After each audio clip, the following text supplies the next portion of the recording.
Got questions about spiritual life, relationships, inner peace, or navigating everyday challenges with grace? Welcome to Ask A Swami, a Q&A series where you ask and Swamis from Yasodhara Ashram share their insights and experiences. In this episode, I speak with Swami Matananda about being in relationship and spiritual life. Murali Krishna, Mukunda Krishna, Mohana Krishna, Krishna Krishna. Hello, Swami Matananda, and welcome to Ask A Swami. Thank you. Welcome to you too. Thank you. It's wonderful to have you today. And our first question, someone asks, Dear Swami, how can I be in a relationship while still nurturing my spiritual practice? Yeah, that's a really good question. And in 1987, we went to the 10 days of yoga and we stayed on for 6 weeks afterward. And we were a couple. And I guess it was kind of unusual to have couples at the ashram. There was one at that time, but it was a little bit unusual to have couples. And Swami Radha was really trying to help us know what we would be facing when we decided we wanted to live at the ashram as a couple. And it's just been such a big part of my life, the fact that I made that choice and that we made that choice to actually get married on the way to the ashram. And we were coming to take the yoga development course. So making that choice really laid out a path for us all about, what your question is asking, like how do I nurture a relationship and learn from that relationship as well as aim for the highest and be dedicated to that royal highway. I think, is that what you said in the poem? It's a different path. And Swami Radha was clear with us saying that it can be difficult and that in relationship, a lot of it is based on illusion and delusion, both of those. And it's not to say other relationships don't have the same thing. And I think there's some of that in any kind of relationship. Because we have our hopes about what a relationship would be. And culturally, we kind of take on, historically what our culture thinks a relationship is. Swami Radha was very clear with us. And she wanted us to know what we were entering into, that we wanted to live in this Yasodhara ashram.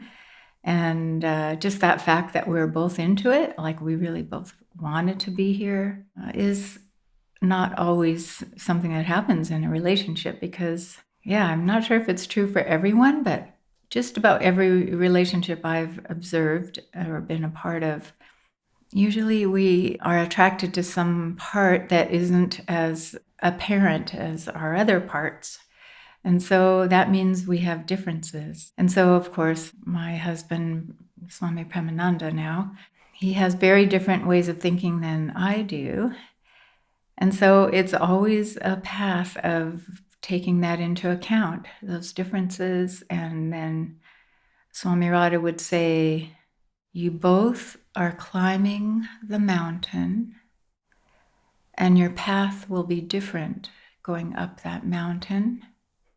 And you will meet, I guess meet at the top, or I've translated it for myself as we will meet in a moment at any time where we understand that, where we do understand our differences and that we are still both going up the mountain.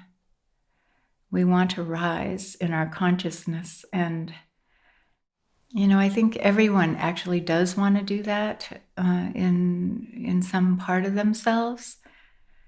And by choosing a life of, let's just say, spirituality or evolution, that is a really wonderful metaphor for me to keep returning to, is that we are both climbing up. And, just that whole idea of climbing up means it isn't easy. And I think everyone knows anything that we accomplish isn't easy. And we can learn so much in the process and enjoy that difficulty and challenge. And we can also just have moments where it's not enjoyable at all. I just wanted to mention too, the poem that Swami Matananda mentioned there is a poem I read before we started recording, written by Swami Shivananda Radha, the founder of Yasodhara Ashram. And the poem is called Lovers Have Their Dreams. And in it, Swami Radha really talks about kind of the world of love and romantic relationship and sort of the dreams that lovers often carry. You know, I know so many of my friends and myself have always thought, oh, once I find my person, everything will be just fantastic. And the reality of that is that it's really difficult to be in a relationship. As you said, we're climbing that mountain, and I loved what you said. We meet in a moment. And in that, I hear such importance on acceptance of the path that you're walking up the mountain and the path that your partner is walking. And I wonder, within that, how does spiritual practice come into play? Is it in the way of communication, or can there be a way to open up to more set time of spiritual practice with your partner? Is that something that you've experienced in your life? Yeah, we've had many times of working or doing spiritual practice together and setting up times to do that. And I'm finding now, and so it's been, so we've been here about 34 years. And we did have some times of not being here. You know, we were both called away to do work in different places, sometimes together, sometimes separately. And in that time, in that 34 years, what I've come to learn is the most important thing for me anyway is to become emotionally independent. And that segues right into spiritual practice, because I can't expect my partner to do anything except support my own path. And so I have his support, and I can't expect him to, get my harmonium ready and get my coat on so I can go out the door and get to the temple, or do anything that will actually help me to keep with my promise to my practice. That is an internal effort, and it's very independent. And I find just recently, especially in the winter, when it's time to go to satsang and it's icy cold outside and I've got to get my boots on, my coat on and everything, and my partner isn't doing the same thing, it's like, oh, man, I wish that he could help me. I wish he was going too, and then he would go first and then I could just follow him. That is what I would have these little thoughts about. And I realize that's not being an independent woman. It's being, wanting that dependency. And so, I get out the door by myself. We've done some practices that were given to us by Swami Radha as very simple relating practices. And I think she just wanted us to know that the main thing in a relationship is to be able to listen to each other, to hear without having our own sentence ready to say, or our own difference of opinion ready to say. And so that was really helpful to me, because it helped me to understand how different we do think and how much I value how my partner thinks. And just how interesting it is to me. And other than that, yeah, I would say that even any relationship that we have, it can be romantic relationship or, familial, like mother and daughter, or any other one like that. It requires effort. And so Swami Radha was very dedicated to trying to help people who had families, people who were married. And often it would be women that would come to her, and they wanted to keep their marriage, and they wanted to keep their children, of course, and they needed some help in how to navigate that world of relationship in a way that would call on their highest aspects or their highest qualities, and that would encourage them to develop those. And one of them is independence, emotional independence, taking responsibility for life and making sure that the woman could make her own living. If the husband wasn't there or the partner was not there, that still they would be able to take care of their children or take care of themselves.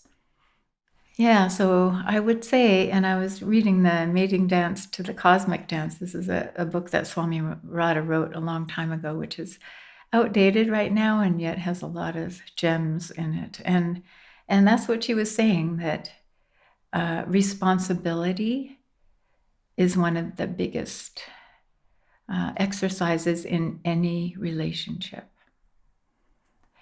And the title being From the Mating Dance to the Cosmic Dance, I was just thinking about that title and how the promise of it is that we can be part of that cosmic dance from that beginning in the mating dance, or that beginning in getting married or having an attraction and wanting to be together, or whatever that relationship is. It can be a vehicle, for that dancing the cosmic dance. It's kind of a poetic way of talking about evolution, or it's a different kind of, it's not psychological, it is different than psychological, although psychological education is very helpful, of course, in any relationship. And I've just noticed in present day how people, like young people, are so well versed in psychology and so many things like nonviolent communication, and there is something else besides that we are reaching for, and it's good to remember that. Well, I really appreciate hearing your experience of being in a relationship and sort of balancing spiritual life, your own individual spiritual practice with that of your partners. And what I heard there that for me has a lot of meaning is that, the spiritual path, the spiritual practice is an inner effort, you called it, and that the promise to your spiritual practice is what matters in any given moment, and learning how to balance those. I mean, I imagine it can be very easy at times and at times very difficult. And what I heard was sort of a kind of lapse in perhaps your practice and that of your partners. And I'm sure many people experience that, being in relationships where perhaps the person that you're with isn't as dedicated to a certain practice or even ideology or school of thought that you might be connected to. And I think this really leads us into our next question. And this question comes from someone who's on site at the ashram. We've had a box that people have been putting in their questions in through their little notes. And the question is, Dear Swami, how can I navigate differences in spiritual beliefs and dedication within a relationship? Yes, because there will be differences. And I think one of the illusions, and I'm sure I had that when I first came to the ashram, was that because we had decided together to come, and because we're together, that we would simply have the same dedication, the same spiritual ideals, the same way of thinking about them, and the same way of, manifesting or acting on them. And that was not true. What I've learned as far as navigating, it really is very simple. And I'm not saying that it's easy, but simple. It's the same as listening. I have to be a receiver, and I have to be a clear communicator as well. Like, both those things are helpful. And the more clear I am myself about what I'm doing, the stronger foundation I have about what I think my purpose is at any given moment, like the purpose of my life in a kind of a wider, broader sense, and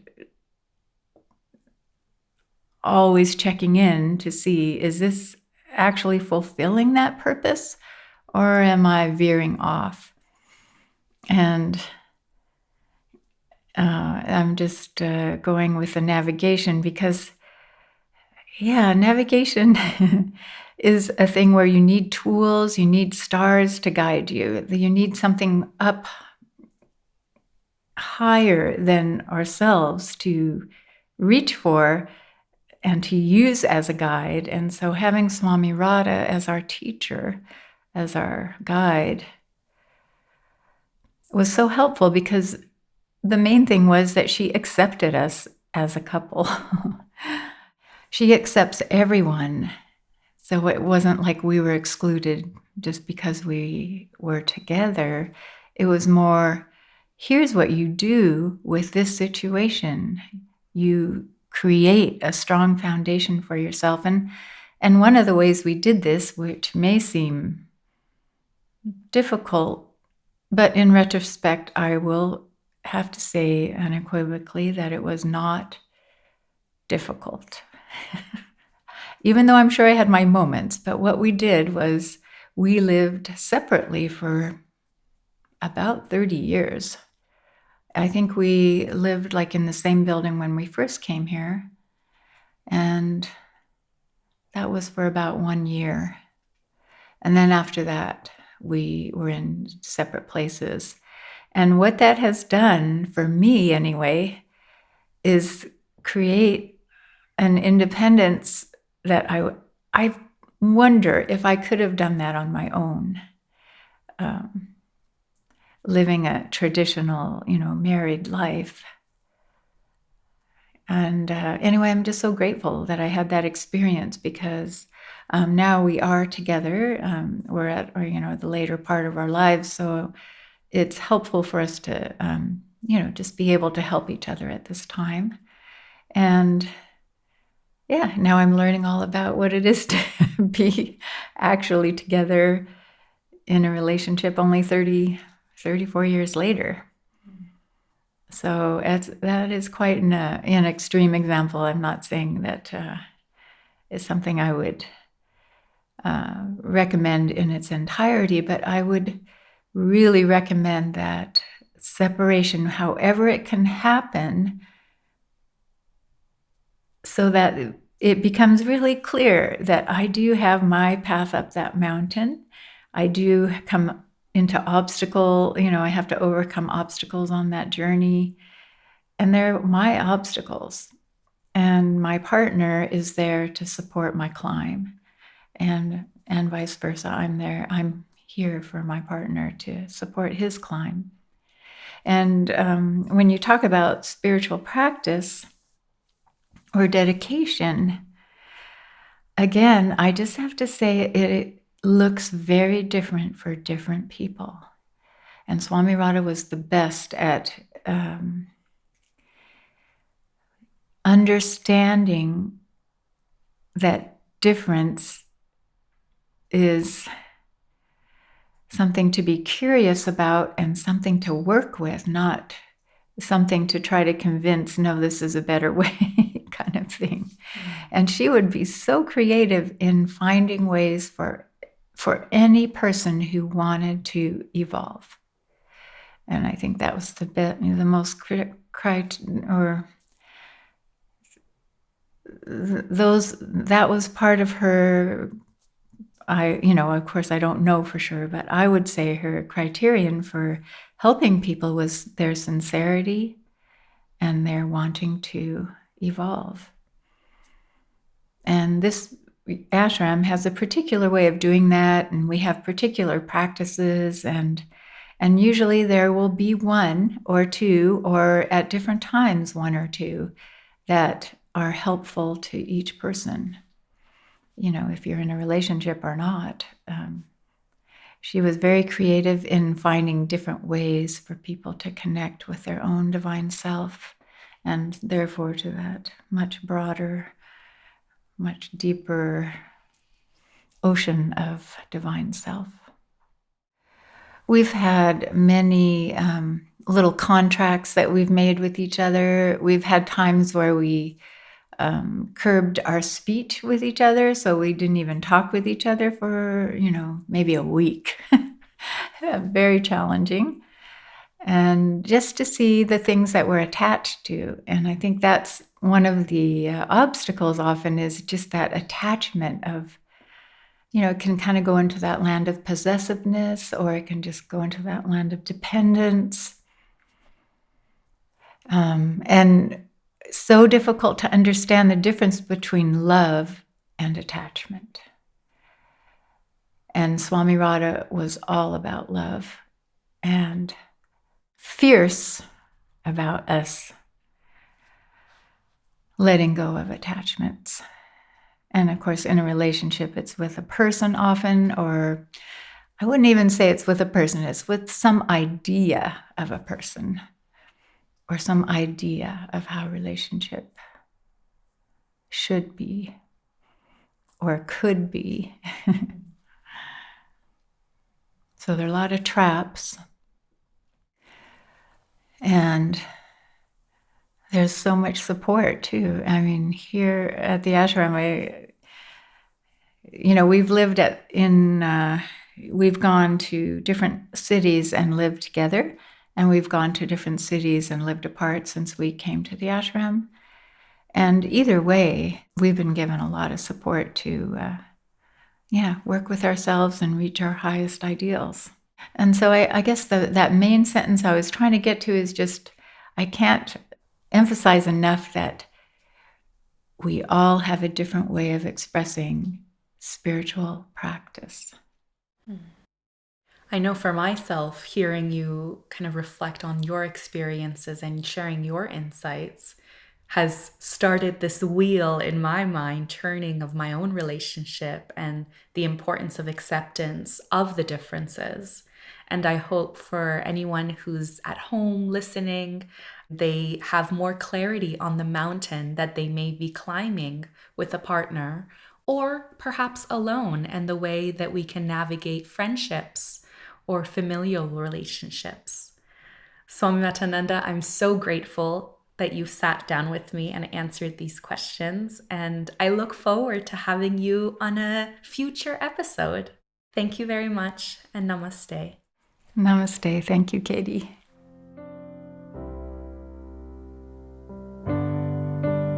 Yasodhara Ashram is located in British Columbia on the unceded traditional territory of the Ktunaxa and Sinixt peoples. If you have questions that need answers, you can submit them to the form link in the description. You can learn more about the ashram and Swami Shivananda Radha's teachings by visiting our website at yasodhara.org.